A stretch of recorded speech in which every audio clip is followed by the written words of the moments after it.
Buenas tardes, tengan estimados maestrantes. Les saluda con el gusto de siempre la doctora María Catalina Domínguez Nájera y es un placer para su servidora, en esta ocasión, poder llevar a cabo la disertación de nuestra cuarta y última cápsula informativa, en donde abordaremos la filosofía de la educación en la edad moderna y luego entonces en la edad contemporánea. Cuando hablamos de la filosofía de la educación en la edad moderna, partimos propiamente de la educación humanista y que se da en el Renacimiento. Y esta se gesta entre los siglos XIV y XV, en donde nace una concepción que busca liberar al hombre de la autoridad de la Iglesia y también de todos aquellos dogmas religiosos, buscando, claro está, por todos los medios, de que el hombre se convierta en el responsable de sus actos y también en el conductor de su destino y por consiguiente del mundo en el cual vive. Esta conceptualización reafirma la vida del presente y totalmente libre en donde se pueda plantear también la educación. Y por ello, al hablar de la educación, trata específicamente de plasmar el nuevo tipo de hombre libre y creador de su propio destino. Después encontramos también en la Edad Moderna la educación conocida como educación de la Reforma, teniendo como principal exponente a Martín Lutero y a Juan Calvino. Cuando hablamos de Martín Lutero, es dentro del periodo de tiempo comprendido de 1483 al 1526, quien da un impulso a la reforma en la historia durante el siglo XVI con el folleto Carta a la Nobleza de Alemania en el año de 1520. Nos dice que Martín Lutero sostuvo que el mejor y más rico bien y fuerza de una ciudad es poseer muchos ciudadanos cultos, pulidos, inteligentes, honrados y sobre todo bien educados, los cuales podrán después reunir, conservar y emplear bien los tesoros y su propia riqueza. También nos indica que considera que debería ser obligatoria la enseñanza elemental para que la Biblia pueda ser leída. También formula la organización de la escuela sobre la base de los 3 grados. Después encontramos a San Juan Calvino de 1509 a 1564, quien coincide con Lutero en que solo la fe puede salvar al hombre. La fe manifiesta que es un don especial y por tanto acepta el bautismo y la comunión. En Francia crea las academias, que eran los colegios secundarios, y de estas instituciones nos indica que saldrían los predicadores de su doctrina. Afirma también que el saber es una necesidad pública para poder asegurar una buena administración política, también para poder apoyar a la Iglesia indefensa y mantener la unidad entre los hombres.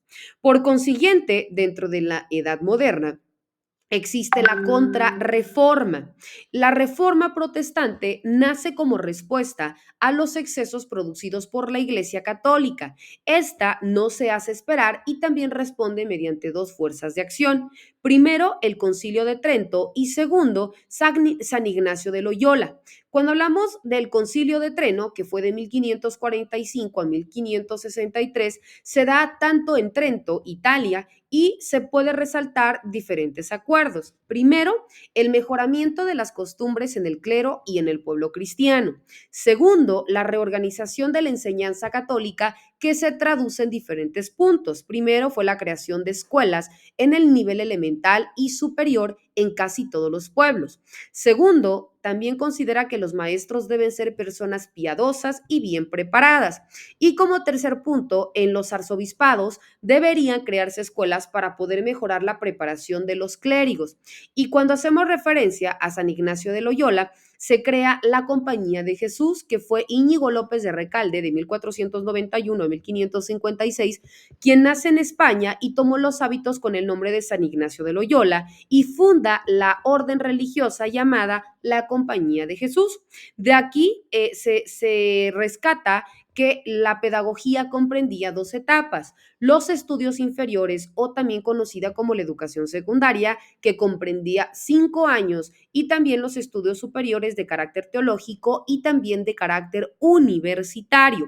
Por consiguiente, también se encuentran que estaba la formación moral y la religiosa, en donde se aprendía del buen trabajo, la vigilancia, las exhortaciones en público y en privado, y además la práctica constante de las nobles acciones. Vemos que también para los jesuitas los métodos valen en la forma como la usan o la aplican para los maestros. Por consiguiente, dentro de la Edad Moderna también se destaca el realismo, que tuvo como exponentes a Francis Bacon, a Renato Descartes o René Descartes, a Montaigne, a Wolfram Radke, a Juan Anos Comendio, a John Locke, a Juan Bautista de la Salle, a Felipe Jacobo Spencer, a Augusto Hermann Franklin, entre otros. Cuando hablamos propiamente de Francis Bacon, fue de 1560 a 1626 y él tenía una tendencia empirista. Proponía su principio de razonamiento inductivo y también sostenía que si hemos de conocer a las cosas, pues las hemos de indagar en las cosas mismas y no en los libros. Demostró también la necesidad de la demostración y la experimentación en el estudio de la naturaleza. Por consiguiente, Renato Descartes o René Descartes de 1596 a 1650, dentro de su obra de tendencia racionalista, usa el método de la deducción dentro de su obra El discurso del método, en donde contemplan 4 etapas, pero estas y otras más vamos a continuar disertando en nuestras subsecuentes sesiones virtuales, quedando como siempre a sus apreciables órdenes y que tengan excelente día. Hasta luego.